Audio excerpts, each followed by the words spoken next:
Hello everyone, welcome to Studento। I can do this with my eyes closed. It's too easy. सभी हमारे साथ हैं आशीष राय sir, जिनका UP PCS में अभी सिलेक्शन हुआ, जो रिजल्ट आया है और ये सर का 4th अटैम्प्ट था।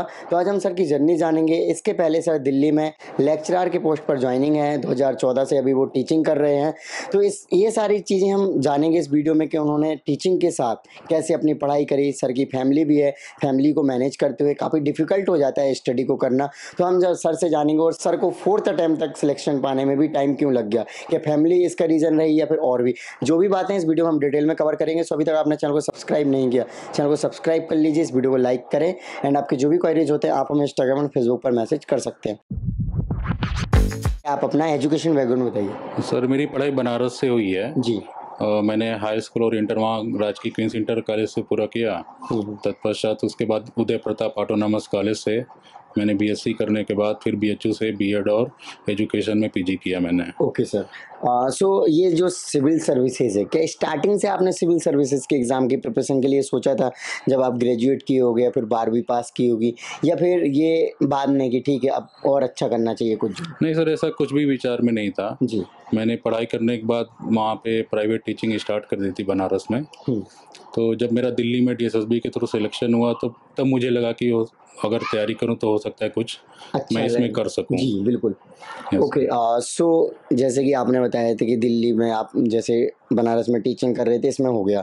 सो आपने कौन सा अटेम्प्ट कब दिया, उसका क्या रिजल्ट आया? जैसे आपने बताया कि 2-3 मेंस आप लिख चुके हैं पहले भी। फर्स्ट अटेम्प्ट मैंने 2016 से देना स्टार्ट किया जी।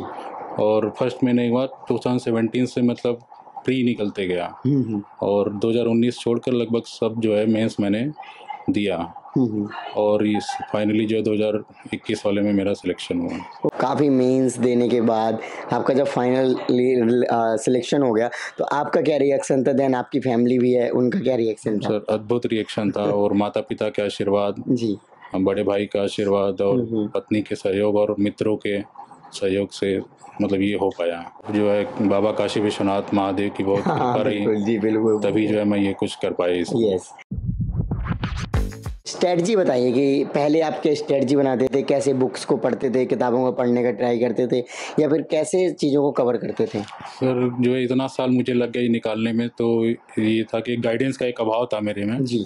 इसलिए जो है मैं प्री के लिए पूरा फोकस होके पढ़ता था और जैसे ही मेंस का एग्जाम आता था तो जो है बहुत मतलब सिलेबस बहुत ब्रॉड हो जाता था और मैं जो है इसलिए जो है निकल नहीं पाता था और बहुत अंतर आता था जो है क्वालिफाई होने में।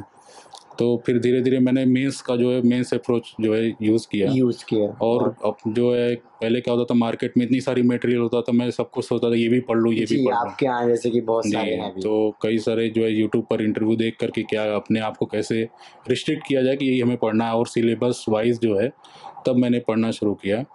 और जो है कई सारे जो है बड़े भाई और मित्र लोग का जब सिलेक्शन हुआ तो उन्होंने गाइड किया कि ऐसे ऐसे पढ़ने पर ये हो सकता है। आपका मीडियम क्या है और ऑप्शनल आपने क्या रखा?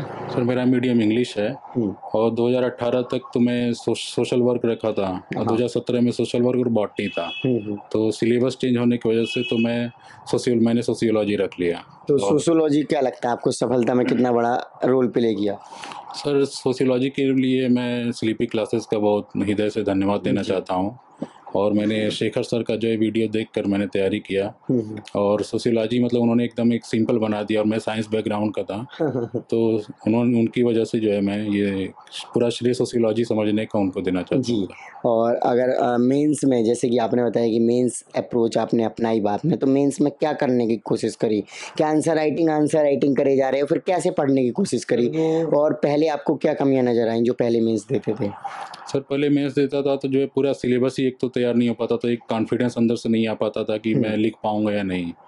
तो फिर इसके बाद जो है सीनियर से जो है गाइड मिला कि पहले सिलेबस को एक बार अच्छी तरह से पढ़ लेना चाहिए and then go through previous year questions and then जो है आई वेंट थ्रू इट।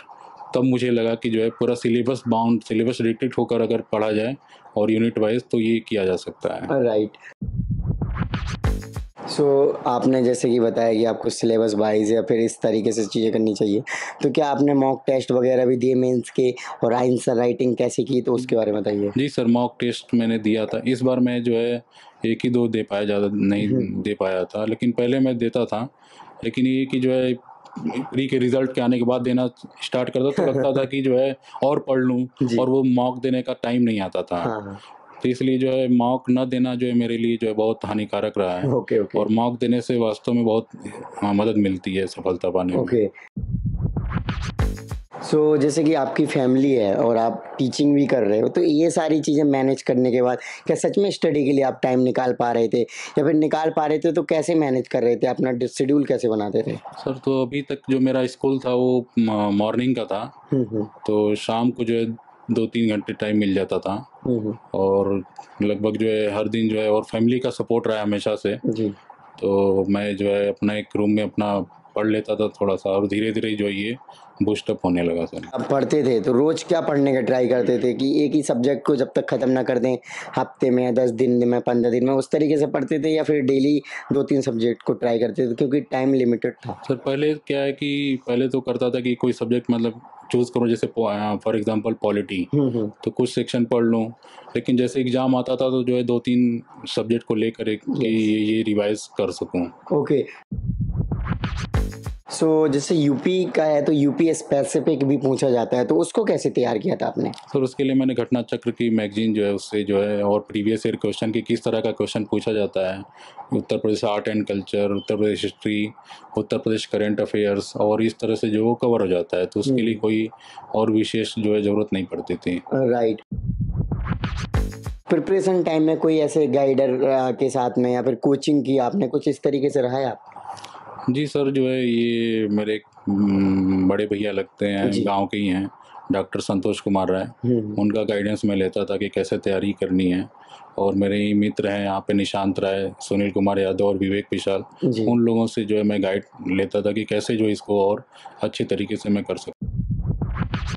सो कुछ ऐसी बुक्स होंगी जो कि हर एस्पिरेंट को फॉलो करनी चाहिए सर, उसके बारे में बताइए। सर, बेसिक बुक पहले प्री के लिए, अगर प्री स्पेसिफिक की बात करें तो यूपी के लिए घटना चक्र पूर्वावलोकन हर एक खंड का, उसको जो है एक बार, क्योंकि उसमें प्रीवियस ईयर क्वेश्चंस रहते हैं और कई बार रिपीटेड क्वेश्चंस ज़्यादा रहते हैं, तो उसको करने से भी जो है आप जो एक अप्रोच बना सकते हैं कि कैसे जो है आते हैं क्वेश्चन, और उसको जो है किया जा सकता है।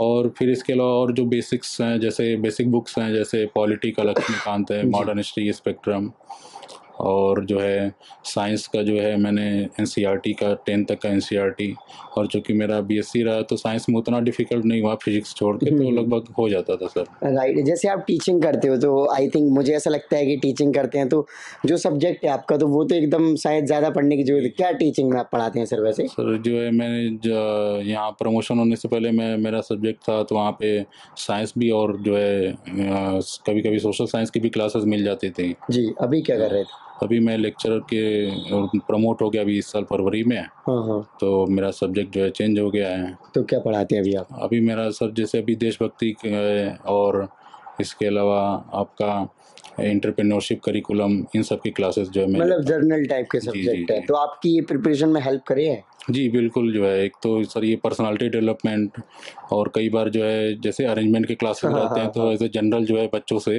जीके का क्विज करवा लेना, तो ये बहुत हेल्प करता है। राइट। एक और चीज़ सर, थोड़ा सा अलग सा सवाल है। दिल्ली के जो बच्चे हैं कहीं ना कहीं काफ़ी नोटी होते हैं, काफ़ी वो होते हैं क्वेश्चन करने में, या फिर कुछ चीज़ें ज़्यादा उनको पता होती है हमसे। नॉर्मली अगर हम देखें हमारा जो एजुकेशनल बैकग्राउंड है उस तरीके से एक्स्ट्रा करिकुलम एक्टिविटीज़ में ज़्यादा आगे होते हैं, तो उस प्रकार में आपको कितना हेल्पफुल रही है बच्चे? सर, ये वास्तव में यहाँ के बच्चे थोड़े से मतलब जो है अवेयर होते हैं, हाँ, जो है कई चीज़ों को लेकर। तो उनके द्वारा जो भी क्वेश्चंस पुट किया जाता है, या जो अदर एक्टिविटीज़ हमारे यहाँ जो है करवाई जाती हैं, और बच्चे बढ़ चढ़ कर हिस्सा लेते हैं। तो उनके साथ मिलकर जो है एक्स्ट्रा करिकुलर एक्टिविटीज़ में करके, और उनको जो है प्रोत्साहित किया जाता है। जी। करंट अफेयर्स होता है, तो उसके लिए आपने न्यूज़पेपर पढ़ा या फिर कोई मैगज़ीन होती होगी जो आपने पढ़ी है, तो उसके बारे में बताइए? सर जो करंट अफेयर्स के लिए न्यूज़पेपर लेता था, लेकिन इतना टाइम नहीं मिल पाता था कि नोट्स बनाया जा सके। हाँ, हाँ। एज़ अ जनरल देख लेता था, लेकिन जैसे ही जो है एग्ज़ाम नज़दीक आता था, तो घटना चक्र की जो आती थी एक एनुअल करंट अफेयर्स, तो वो बहुत हेल्पफुल हो जाती थी उस समय, और घटनासार की करंट अफेयर्स हाँ, हाँ। उस समय बहुत हेल्पफुल हो जाती थी। जी। सो लास्ट में जो एस्पिरेंट हैं, जो तैयारी कर रहे हैं, जो आपकी तरह कोई ना कोई सर्विस में हैं या फिर फैमिली वाले हैं, उन टाइप के एस्पिरेंट को आप स्पेशली क्या मैसेज देना चाहोगे अगर वो सिविल सर्विसेज जैसे एग्ज़ाम की सोच रहे हैं? क्योंकि आपने भी कहीं न कहीं बाद में ही सोचा इस टाइप के एग्ज़ाम की। जी सर, जो है ये जब मैं कर सकता हूँ तो कोई भी कर सकता है, मेरा ये मानना है। और ये है कि एक दृढ़ इच्छा शक्ति हो, तो इसमें जो है आप एक बार मन बना लेंगे तो किया जा सकता है सर। और सबसे जो ज़रूरी चीज़ यहाँ पर है कि एक गाइडेंस, अगर प्रॉपर गाइडेंस मिल जाए कि आपको क्या नहीं पढ़ना है। जैसे मेरे साथ ये डीमेरिट था कि मैं सब कुछ मार्केट से ले लेता था, और इस तरह से मैं मिसगाइडेड एक तरह से तैयारी मेरी होती थी। लेकिन धीरे-धीरे जब मैं समझने लगा कि क्यों नहीं हो पा रहा है, तब मैंने अपने आप को रिस्ट्रिक्ट किया, लिमिट किया कि ये पढ़कर ही जो है जी, अब मैं कर सकता हूँ। जी। तो मैं यही बोलना चाहूँगा उनको कि जो है आप फैमिली में रहते हुए भी कर सकते हैं, क्योंकि कोई फैमिली ऐसी नहीं होती कि जो सपोर्ट ना करे। लगभग जो है सभी फैमिली चाहती है कि उनके घर का एक सदस्य आगे बढ़े। तो मेरी जो है फैमिली जो है हमेशा सपोर्ट ही रही है। जी। वो बनारस के बड़े भैया हैं मेरे, अजय शर्मा एडवोकेट, उनका सहयोग रहा है। बड़े भाई मनीष कुमार है, जियोलॉजिस्ट हैं ओएनजीसी में, उनका सहयोग रहा है। माता-पिता का आशीर्वाद और पत्नी नम्रता का जो है बहुत सहयोग रहा है इस राइट। जर्नी में। जी। एक और चीज़, अभी आपका जो सिलेक्शन है वो कौन-सी पोस्ट के लिए हुआ है? कितने रैंक के साथ हुआ है सर? सर मेरा प्रोविंशियल एजुकेशन सर्विस में हुआ है 99 रैंक। 99 रैंक। सो आपको क्या लगता है जैसे यूपीएससी या फिर अदर जो स्टेट पीसीएस हैं, आपने देखे हों कभी एग्ज़ाम पेपर या फिर दिए हों, तो आपको क्या लगता है यूपी पीसीएस बाकी के कंपैरिज़न में कैसा है? सर यूपीएससी तो नो डाउट वो सब जानते हैं कि हाँ, हाँ। One of the hardest examination of the जी। वर्ल्ड। फिर उसके बाद सर यूपी पीसीएस ही मतलब जो है टफेस्ट माना जाता है। अदर स्टेट का कंपैरिजन करें तो यूपीएससी के बाद यूपी पीसीएस ही जो है सर टफ होता है, क्योंकि इसका सिलेबस जो है लगभग 95% 90% यूपीएससी की तरह ही है। Yes. Okay. Okay, thank you so much sir for your lovely message, और आपने डिटेल में जर्नी को शेयर किया। सो आई होप कि जो एस्पिरेंट है वो काफ़ी इंस्पायर होंगे। Thank you sir. Welcome. So friends, आपने देखा कि सर ने सारी चीज़ें आपके साथ शेयर की। सो आई होप कि आपको ये वीडियो अच्छी लगी होगी। सो अभी तक आपने चैनल को सब्सक्राइब नहीं किया तो चैनल को सब्सक्राइब कर लीजिए, इस वीडियो को लाइक करें, एंड आपके जो भी क्वारीज होते हैं आप हमें इंस्टाग्राम और फेसबुक पर मैसेज कर सकते हैं। इन सभी की लिंक वीडियो के डिस्क्रिप्शन में। जय हिंद।